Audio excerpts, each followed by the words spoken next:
Општина Кочани и Германското друштво за интернационална соработка ГИЗ во рамки на програмата за социјална заштита и превенција од трговија со луѓе денеска во салата на Советот на општината одржаа состанок на кој беа присутни представници од сите државни институции во општината. На состанокот присутните најпрвен ги поздрави претседателот на Советот на општината, а потоа зборуваа представниците од Германското друштво. За тоа каква е состојбата во Кочани еве што ни изјавија Ника Илиеска Ѓоргиева. Во рамките на тој проект веќе е отворена канцеларија, Центар за социјални услуги, во која што се ангажирани двајца социолози кои што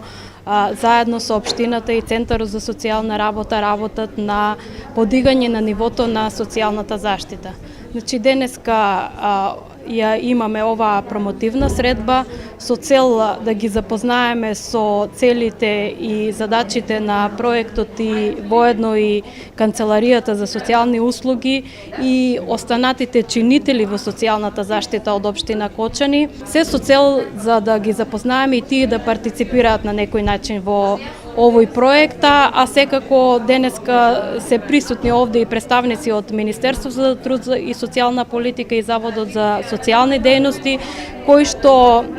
се наши соработници во проектот. Многу скриено, меѓутоа за жал има.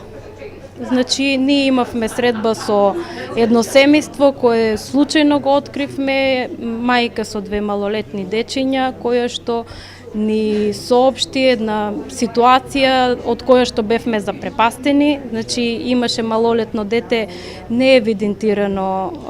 без извод, незаведено родено дома и ни кажа дека застанал некој со джип и подал зелени банкноти да го купи детето. Значи, ете, тоа сепак се случува и во наши простори, во наши услови, за жал. За стратешките политики во процесот на децентрализација и јакнење на социјалната функција на општината зборуваше Софија Спасовска, представник од Министерството за труд и социјална политика. Националните политики што Министерството за труд и социјална политика и владата на Република Македонија ги превзема во развојот на социјалната заштита, во мерките за намалување на сиромаштијата и поголема социјална вклученост на ранливите групи се имплементира токму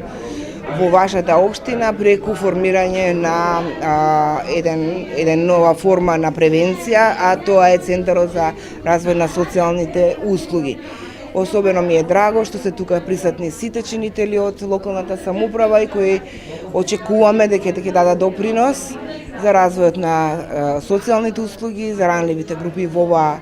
општина, секако во насока на политиките и мерките, активностите што